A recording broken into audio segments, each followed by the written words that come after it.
One equipment failure, one miscalculation. That's all it takes to separate fearless stunt performers from the most shocking incidents ever captured on film.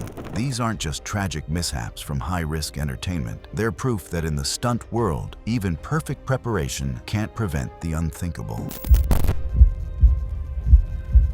It was March 15th, 2016, when the film industry lost one of its most promising wirework specialists in a tragedy that prompted new safety measures within the stunt community. Aiden Foster, a 28-year-old aerial stunt coordinator, had built his reputation over 8 years as the go-to expert for complex wire sequences. Known for his methodical approach and unwavering attention to detail, Foster was the kind of professional who triple-checked every connection and never rushed to set up. His colleagues respected his calm demeanor under pressure, and directors trusted him with their most ambitious aerial shots. That Tuesday afternoon in downtown's Warehouse District, Foster was preparing for what should have been a routine pendulum swing between two buildings. The sequence required him to launch from a 4-story warehouse and swing across a 40-foot gap to land on crash mats positioned on the adjacent structure. The 28-year-old had recently gotten engaged to his longtime girlfriend Tara, and they had been planning their future together.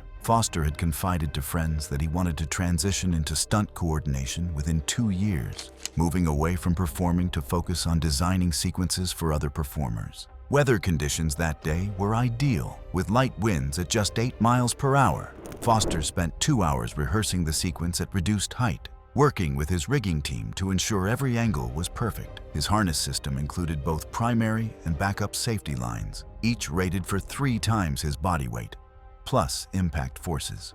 At 2:47 p.m., Foster initiated his swing from the launch platform.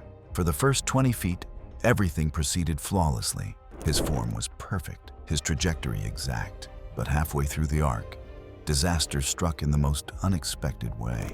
The primary carabiner connecting Foster to his swing line began to fail. Unknown to anyone on the crew, this particular piece of hardware contained invisible stress fractures from a manufacturing defect.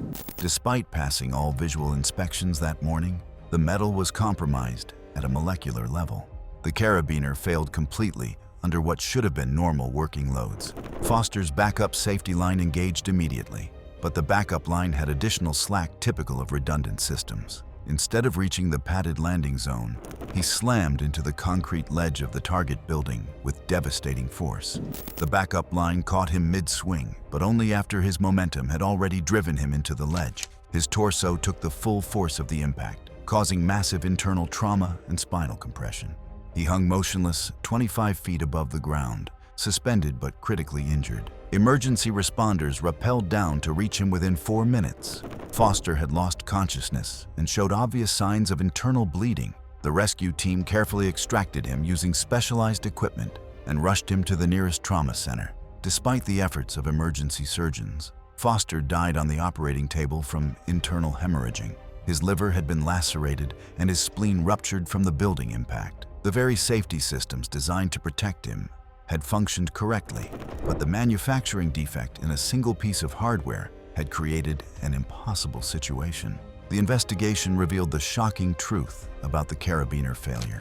Analysis showed that 12% of similar carabiners from the same production batch contained identical internal stress fractures. The manufacturer immediately recalled 2,400 units. Investigators later described the event as a freak convergence of failures, a defective component, a complex pendulum trajectory, and an unpredictable snag point that together created an outcome no standard safety model could have anticipated. Foster's death led to revolutionary changes in equipment inspection protocols. His family used the settlement to fund a new inspection program utilizing X-ray technology.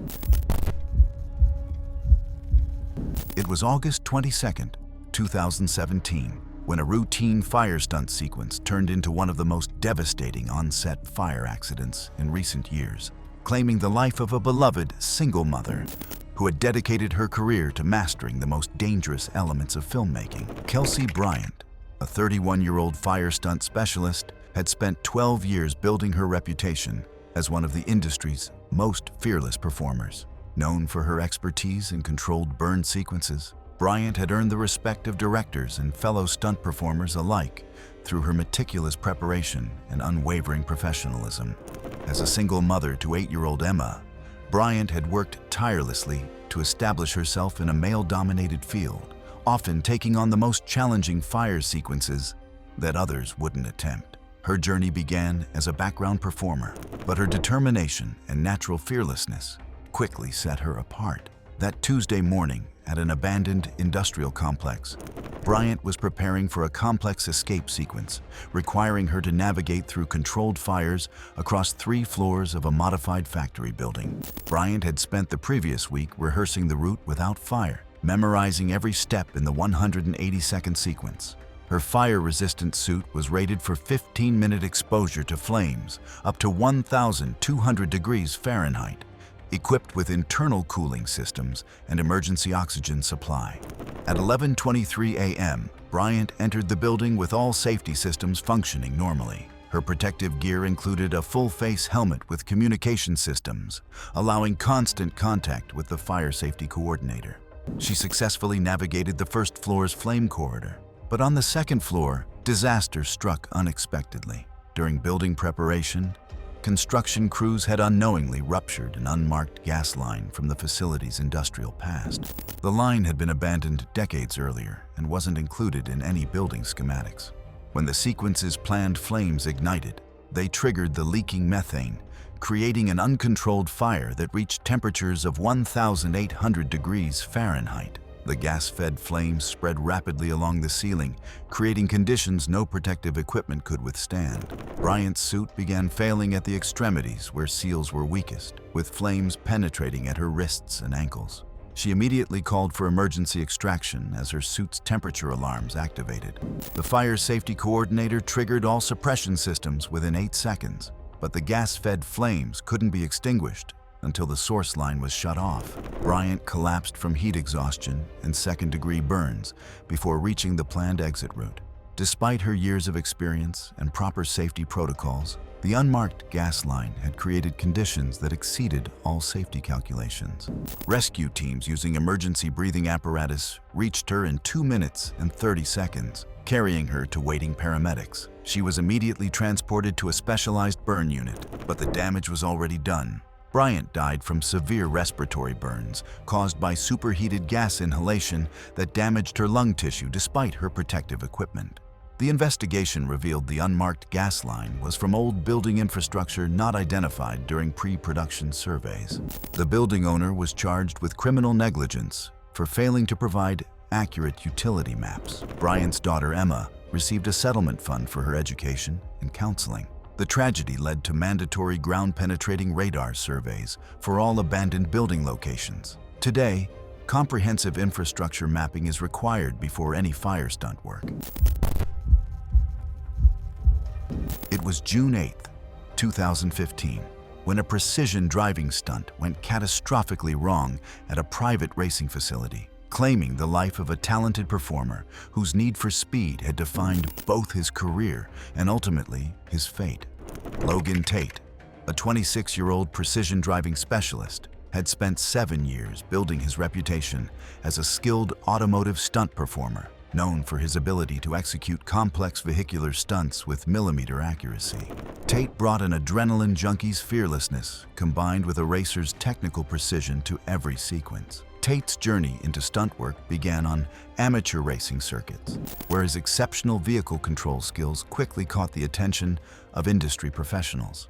The young driver possessed an almost supernatural ability to read road conditions and vehicle dynamics, making split-second adjustments that kept him safe through hundreds of high-speed sequences. That Monday morning, at the private racing facility, Tate was preparing for a high-speed chase sequence that required him to crash through a specially designed breakaway barrier while being pursued by multiple vehicles. The stunt demanded precise timing and perfect vehicle control. The sequence involved Tate driving at 45 miles per hour toward the breakaway barrier, with other stunt vehicles maintaining predetermined positions. His vehicle was equipped with a full roll cage, racing harnesses, and impact-absorbing materials designed to protect him during controlled crashes. Tate had performed similar crash stunts 23 times throughout his career, with his longest injury being a broken wrist from a motorcycle accident. The racing facility provided ideal conditions with a quarter-mile straight section and concrete barriers. At 9:34 a.m., Tate began his approach run, accelerating smoothly to the target speed while other stunt vehicles maintained their planned positions. For the first several hundred feet, everything proceeded exactly according to plan. But at 100 feet from the barrier, a critical mechanical failure changed everything in an instant. A bolt in Tate's steering linkage, weakened by metal fatigue from repeated high-stress use, fractured completely. The failure caused immediate and total loss of directional control. Instead of hitting the breakaway barrier straight on as planned, Tate's vehicle veered sharply left and struck the concrete safety wall at a devastating 30-degree angle. The angled impact launched his car into the air, causing it to flip violently before landing upside down and sliding 85 feet across the asphalt. The roll cage held during the initial flip, protecting Tate from the most obvious dangers. But when the sliding vehicle struck a concrete support post, the impact drove the engine block backward into the passenger compartment with tremendous force. The steering column was forced into Tate's torso, causing massive chest trauma and immediate cardiac arrest. Fuel from the ruptured tank began spreading, but the automatic fire suppression system prevented ignition. Emergency crews reached the wreckage within 90 seconds, but required 18 minutes to extract Tate using hydraulic cutting tools, with paramedics performing continuous CPR throughout the extraction process. Despite their efforts, Tate was pronounced dead at the scene from massive thoracic trauma and cardiac rupture caused by steering column intrusion. The investigation revealed that the critical steering bolt had fractured due to metal fatigue.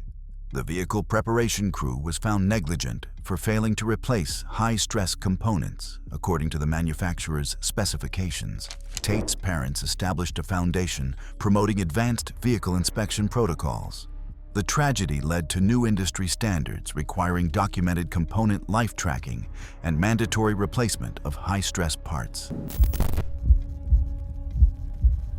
It was November 12, 2018, when a controlled demolition sequence turned into an uncontrollable nightmare at a remote desert quarry, claiming the life of a former military explosives expert whose precision with pyrotechnics had made him one of the film industry's most trusted specialists. Riley Dawson, a 29-year-old explosives and special effects coordinator, had spent 9 years building his reputation as the industry's go-to expert for complex demolition sequences.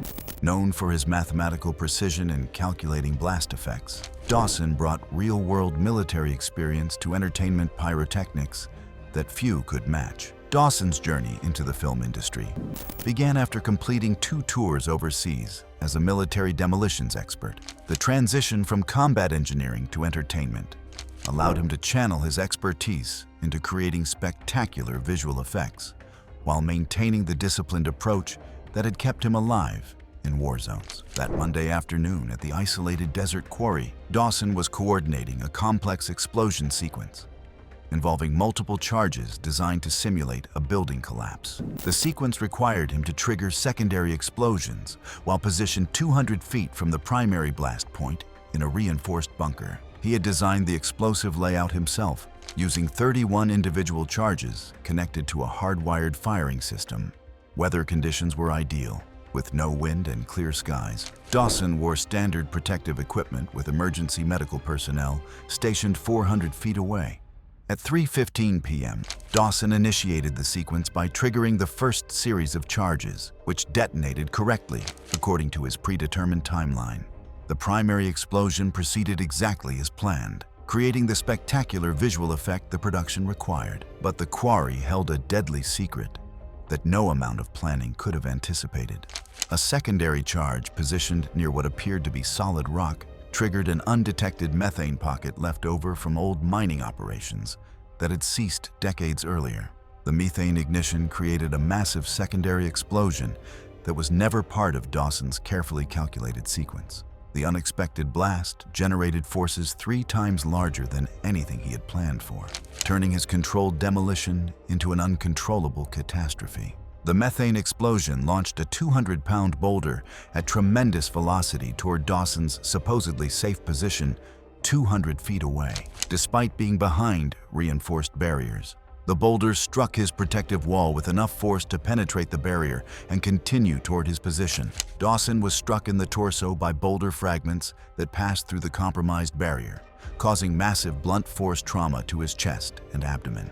The methane explosion also created a devastating pressure wave that ruptured his eardrums and caused severe concussion injuries.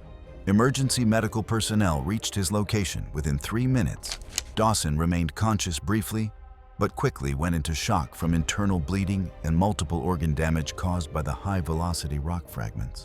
Despite immediate medical intervention, Dawson died from massive internal hemorrhaging and traumatic organ failure. The investigation revealed that the abandoned quarry contained undocumented methane pockets from old mining operations, not detected during standard site surveys because standard pyrotechnic safety surveys at the time didn't require gas detection for inactive sites.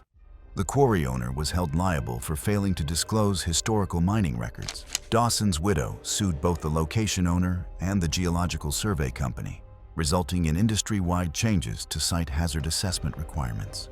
The tragedy led to new protocols mandating comprehensive geological surveys, including gas detection equipment before any explosive work, a direct result of lessons learned from Riley Dawson's death. It was April 27, 2016, when a routine underwater escape sequence turned into a nightmare at a constructed studio water facility, claiming the life of a skilled water stunt performer whose expertise had made him one of the film industry's most reliable underwater specialists. Mason Ellis, a 33-year-old water stunt specialist and certified rescue diver, had spent 11 years building his reputation as the industry's premier underwater performer. Known for his ability to hold his breath for over 4 minutes and his calm demeanor in challenging aquatic situations, Ellis brought competitive swimming credentials and rescue diving expertise to every sequence. Ellis's journey into stunt work began after representing his state in college swimming competitions. His transition to underwater cinematography allowed him to combine his athletic abilities with his passion for filmmaking. Colleagues respected his methodical approach to water safety and ability to remain composed in situations that would panic most performers. That Wednesday afternoon at the studio's custom-built water facility, Ellis was performing a dramatic underwater escape sequence in a tank measuring 30 feet deep and 50 feet across. The stunt involved Ellis being trapped in a submerged vehicle that would fill with water, requiring him to escape through a specific window opening. The tank was equipped with multiple safety divers, underwater communication systems, and emergency air supplies positioned throughout the environment. Ellis had rehearsed the sequence 7 times in shallow water and twice at full depth, with each successful run taking approximately 90 seconds. The vehicle was a modified sedan positioned on a hydraulic platform that could be raised quickly in emergencies. Emergency air supplies were strategically positioned within 10 feet of his location. At 1:42 p.m., Ellis entered the submerged vehicle with all safety divers in position and communication systems functioning normally. As the vehicle filled with water according to the planned sequence, Ellis began his escape procedure through the designated rear window opening. But disaster struck when a hydraulic malfunction caused the vehicle's platform to shift unexpectedly underwater. The sudden movement pinned Ellis's leg between the seat and door frame, trapping him where he couldn't reach the nearest emergency air supply or free himself. His attempts to free his trapped leg caused him to use oxygen more rapidly than planned, and the hydraulic pressure made escape impossible. Safety divers immediately responded to his distress signals, but couldn't free his leg due to the mechanical pressure holding the vehicle parts in place. Ellis signaled distress after 1 minute and 45 seconds, indicating he needed immediate extraction but couldn't reach any available air sources. The hydraulic system required manual override and pressure release, a process that took 2 minutes and 20 seconds to complete. By the time Ellis was freed from the mechanical trap, he had been without air for approximately 3 minutes and 15 seconds and had lost consciousness underwater. Safety divers immediately brought him to the surface, where emergency medical personnel began aggressive resuscitation efforts. Ellis was transported to a specialized medical facility and placed on life support, but the prolonged oxygen deprivation had caused irreversible brain damage. After 6 days on life support, he died from hypoxic brain injury. never regaining consciousness. The investigation found that the hydraulic platform had developed internal seal failure, causing uncontrolled movement under water pressure. The equipment manufacturer was found liable for inadequate maintenance procedures. Ellis's family received a substantial settlement, with portions designated for water safety education. It was September 14th, 2017, when a precision parkour sequence went catastrophically wrong at an urban office building complex, claiming the life of a talented former gymnast whose fearless approach to free running had made her one of the film industry's most sought-after movement specialists. Harper Lane, a 25-year-old parkour and free running specialist, had spent 6 years building her reputation as one of the industry's most precise aerial performers. Known for her ability to execute complex building-to-building jumps with gymnastic precision, Lane brought an athlete's discipline combined with a daredevil's fearlessness to every sequence. Lane's journey into stunt work began during college, where she discovered parkour after completing her gymnastics career. Her background in competitive gymnastics provided the foundation for spatial awareness and body control that made her exceptional at navigating urban environments. That Thursday afternoon at the urban office building complex, Lane was performing a rooftop chase sequence that required a 12-foot leap between 2 office buildings. The jump involved launching from a 4-story building and landing on a 3-story structure. Lane had successfully completed similar distance jumps 31 times throughout her career, including 3 rehearsals of this specific sequence. The landing zone consisted of multiple airbags and foam padding arranged to provide a 20-foot by 15-foot target area.